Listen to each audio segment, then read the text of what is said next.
Hello everyone, इस video में हम देखने वाले stability constants of coordination compounds.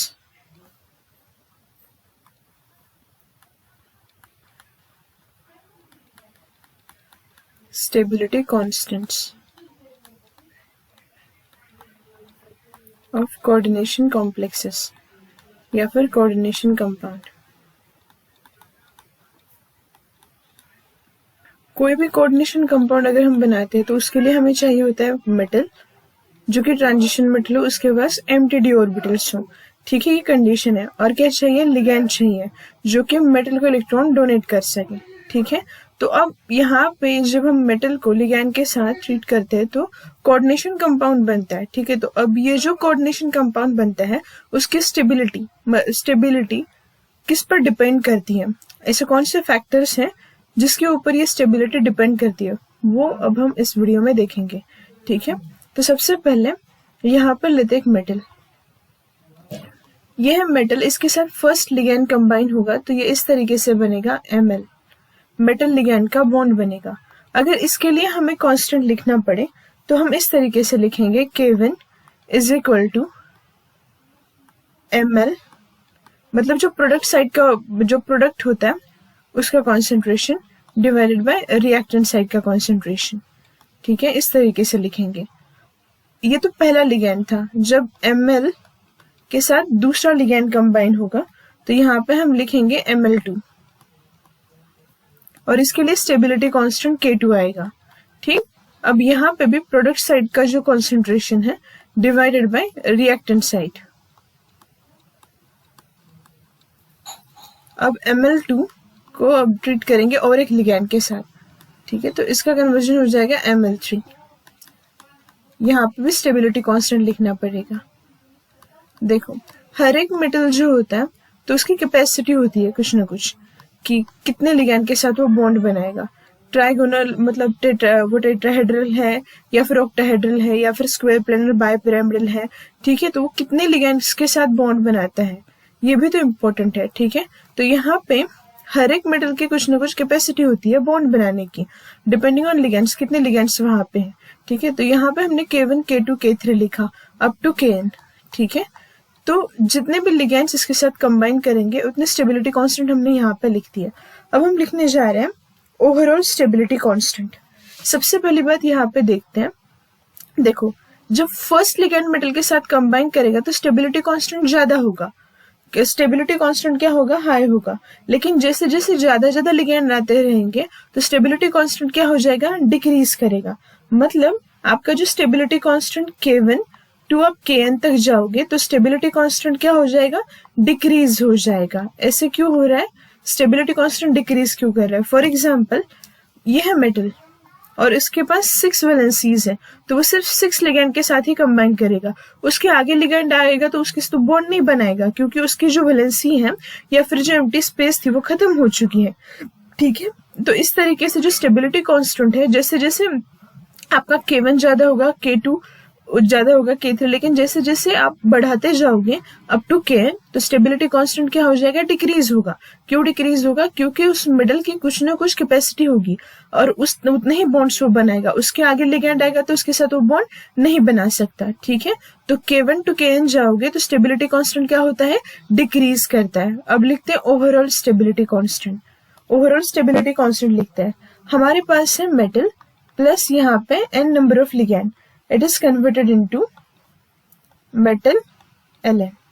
अब यहाँ पे हमें कांस्टेंट लिखना है, K is equal to K1, K2, K3 up to Kn is equal to product side का concentration divided by reactant side. तो यहाँ पे Ml/n, ये है ओवरऑल स्टेबिलिटी कांस्टेंट। ठीक है, तो यहाँ पे हमने क्या देखा?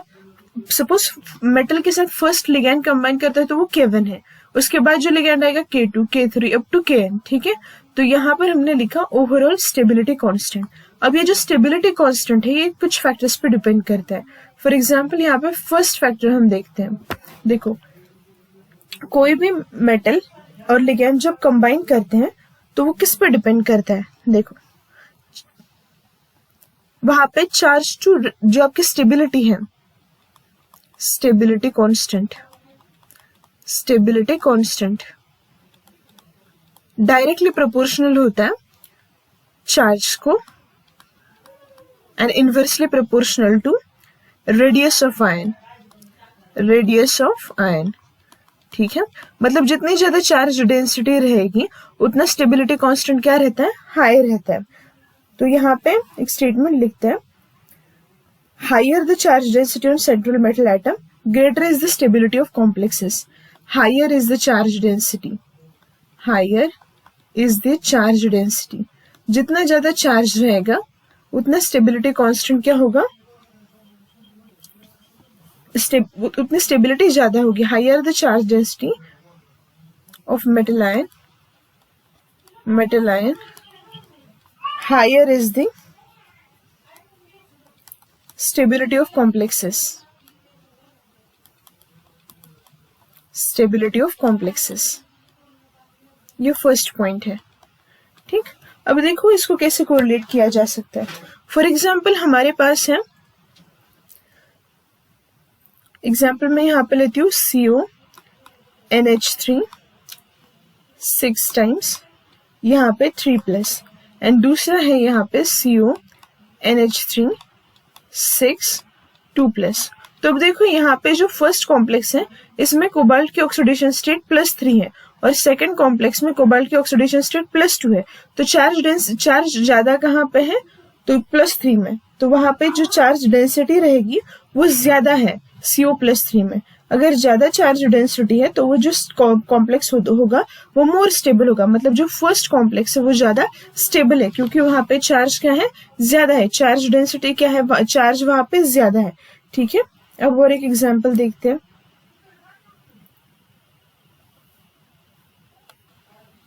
यहाँ पे देखो FeCN6 3- है और दूसरा कॉम्प्लेक्स है FeCN6 4-।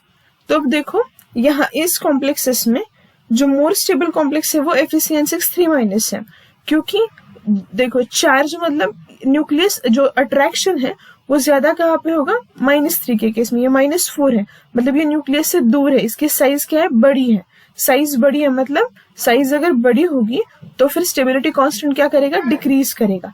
ठीक है, तो इस तरीके से हम कोरिलेट कर सकते हैं। अब सेकेंड थिंग,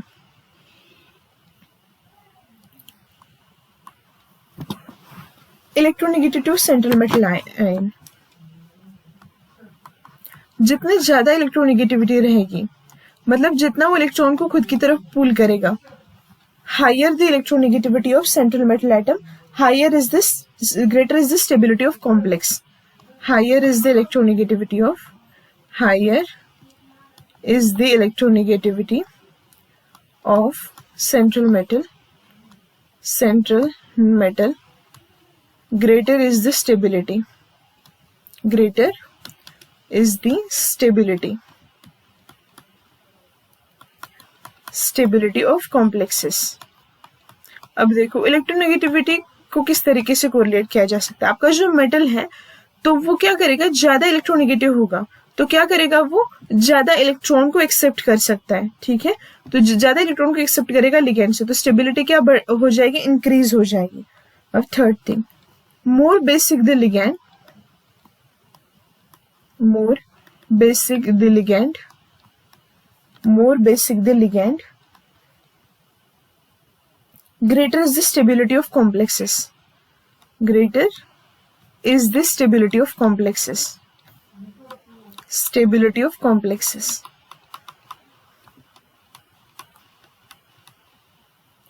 अब देखो आपके पास मेटल तो है, ठीक है, ये है मेटल।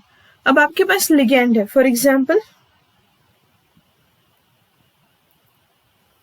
आपके पास लिगेंड है Cn-, ठीक है, तो ये जो Cn- है वो मोर बेसिक है, तो वो ज्यादा इलेक्ट्रॉन देना प्रेफर करेगा, मतलब ये मेटल के साथ रिएक्ट करने के लिए मोर रेडी है, तो स्टेबिलिटी भी क्या करेगी, बढ़ेगी, इंक्रीज करेगी। मतलब जितना ज्यादा बेसिक, मोर बेसिक मतलब इलेक्ट्रॉन देने की टेंडेंसी क्या है, ज्यादा है, और मेटल को इलेक्ट्रॉन ही चाहिए, और लिगेंड अगर ज्यादा इलेक्ट्रॉन दे रहा है, मोर बेसिक है, तो स्टेबिलिटी भी क्या होती है, बढ़ती है।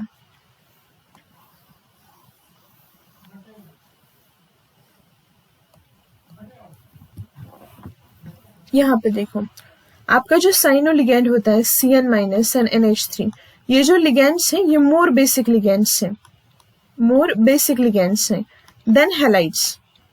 आपके जो हैलाइड्स होते हैं उससे ज्यादा बेसिक है, तो ज्यादा बेसिक है तो ये जो Cn and NH3 है वो जो कॉम्प्लेक्सेस बनाएंगे उनकी स्टेबिलिटी क्या होगी, ज्यादा होगी। स्टेबिलिटी क्यों ज्यादा होगी, क्योंकि लिविस बेस कैरेक्टर इनका क्या है, ज्यादा है। Lewis base character is high, Lewis base character is high, ज्यादा कैरेक्टर है तो वो ज्यादा इलेक्ट्रॉन देना प्रेफर करेगा। ज्यादा इलेक्ट्रॉन देना प्रेफर कर रहा है मतलब वो ज्यादा इलेक्ट्रॉन देगा मेटल को, तभी क्या हो जाएगी, स्टेबिलिटी बढ़ेगी उसकी। हैलाइड के केस में वैसा नहीं होता है, हैलाइड्स उनका लिविस बेस कैरेक्टर ज्यादा नहीं होता। ठीक है, अब देखते हैं आगे। जो हमारे ट्रांजिशन मेटल्स होते हैं, ठीक है, उनके बायोवेलेंट कैटायन्स देखते हैं यहाँ पे। Mn2+, Fe2+, CO2+, Ni2+ and Copper2+, ये कुछ मेटल्स हैं। ठीक है, इनके आयनिक साइज देखो 0.91, 0.83, 0.82, 0.78 एंड यहाँ पे 0.69। ठीक, जैसे हम लेफ्ट टू राइट जा रहे हैं तो आयनिक साइज क्या कर रही है, डिक्रीज कर रही है। आयनिक साइज डिक्रीजेस। ठीक है, इसका मतलब जब साइज डिक्रीज हो रही है, और यहाँ पे रिलेशन क्या लिखा था हमने स्टेबिलिटी के लिए, stability of complexes is directly proportional to charge and inversely proportional to size, मतलब रेडियस। ठीक है, तो अब यहाँ पे देखो साइज कम हो रही है मतलब स्टेबिलिटी क्या हो रही है, बढ़ रही है। Stability of complexes increases, stability of complexes increases, increases. ठीक है, अब ऐसा क्यों होता है, जब साइज छोटी होती है तो वो इलेक्ट्रॉन, छोटी साइज है तो वो क्या होता है वहां पे, वो लिगेंड्स इलेक्ट्रॉन इजीली एक्सेप्ट कर सकता है, उस पर चार्ज डेंसिटी भी क्या होगी, ज्यादा होगी। अब लास्ट पॉइंट देखते हैं।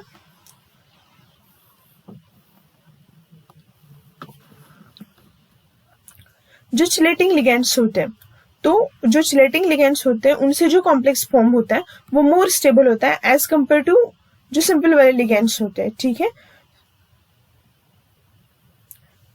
चिलेटिंग लिगेंड्स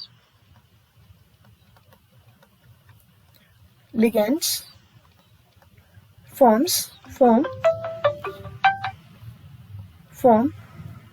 more stable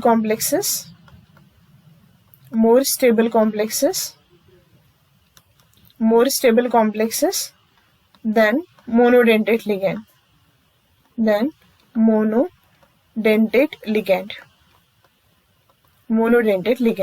मतलब इनसे जो स्टेबिलिटी मिलती है कॉम्प्लेक्स को वो क्या होती है, ज्यादा होती है। तो यहाँ पे हम कुछ कॉम्प्लेक्सेस देखते हैं उनकी स्टेबिलिटी ऑर्डर।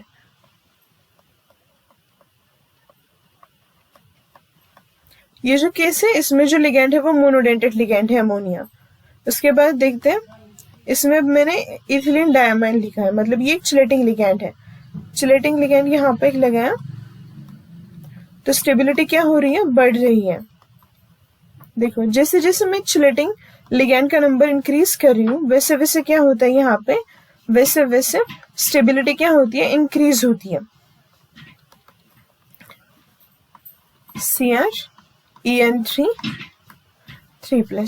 तो यहाँ पे देख सकते हो आप कि जैसे जैसे मैंने चिलेटिंग लिगेंड का नंबर बढ़ाया है वैसे वैसे उनका स्टेबिलिटी क्या हो रही है, बढ़ रही है। ठीक है, क्योंकि एक रिंग स्ट्रक्चर बनाता है वो, और रिंग स्ट्रक्चर ज्यादा स्टेबल हो जाता है। ठीक है, तो इस वीडियो में हमने क्या देखा कि अगर हमें कोई भी कॉम्प्लेक्स बनाना है, मेटल कॉम्प्लेक्स या कोऑर्डिनेशन कंपाउंड, तो उसकी जो स्टेबिलिटी रहती है वो किस पे डिपेंड करती है, first thing charge to radius ratio, ratio पे जितना ज्यादा चार्ज होगा उतनी स्टेबिलिटी क्या होगी, हाई। एंड जो साइज अगर ज्यादा है तो स्टेबिलिटी क्या हो जाती है, कम। कम हो जाती है। अब देखो कोई भी मेटल है आपका, फर्स्ट ये मेटल लिया, इसके साथ अपने फर्स्ट लिगैंड को कंबाइन करवाया, ठीक है, तो यहाँ पे मेटल और लिगैंड का बॉन्ड बनेगा, तब स्टेबिलिटी कांस्टेंट ज्यादा होता है। लेकिन जैसे जैसे ज्यादा नंबर ऑफ लिगैंड अप्रोच करते हैं तो वहां पे जो वैकेंट साइट्स है वो भी कंप्लीट होने लगती है, तो स्टेबिलिटी कांस्टेंट क्या होता है, डिक्रीज होता है, ठीक है। नेक्स्ट, आपका जो मेटल है उसकी चार्ज डेंसिटी क्या होनी चाहिए, ज्यादा होनी चाहिए, चार्ज क्या होना चाहिए उस पे, हाई। उसके साथ साथ जो मेटल है उसकी इलेक्ट्रोनेगेटिविटी जो है वो क्या होनी चाहिए, हाई होनी चाहिए, मतलब इलेक्ट्रोनेगेटिविटी जो होगी मेटल की वो ज्यादा रहनी चाहिए। ज्यादा इलेक्ट्रोनेगेटिविटी होगी तो क्या होगा, वो इलेक्ट्रॉन को इजीली एक्सेप्ट करेगा, ठीक है। तो मेटल के केस में 2 पॉइंट्स यहाँ पे बताएं, first is charge should be high and electronegativity should be high. Electronegativity भी क्या होनी चाहिए, ज्यादा होनी चाहिए, इलेक्ट्रोनेगेटिविटी भी हाई होनी चाहिए। आपका जो लिगैंड है उसका basic character, Lewis base character क्या होना चाहिए, हाई, मतलब वो ज्यादा बेसिक होना चाहिए। अब आगे देखते हैं, ये देखा, अब आगे जो आपका मेटल है, मेटल आयन है, उसकी साइज कम होगी तो स्टेबिलिटी कांस्टेंट क्या होगा, ज्यादा होगा, जहां वहां पे मैंने आपको साइज आयनिक साइज से कंपेयर करवाया था। और जितने ज्यादा चिलेटिंग लिगैंड्स अप्रोच करेंगे मेटल को उतनी उसकी स्टेबिलिटी क्या होगी, बढ़ेगी। Okay, thank you.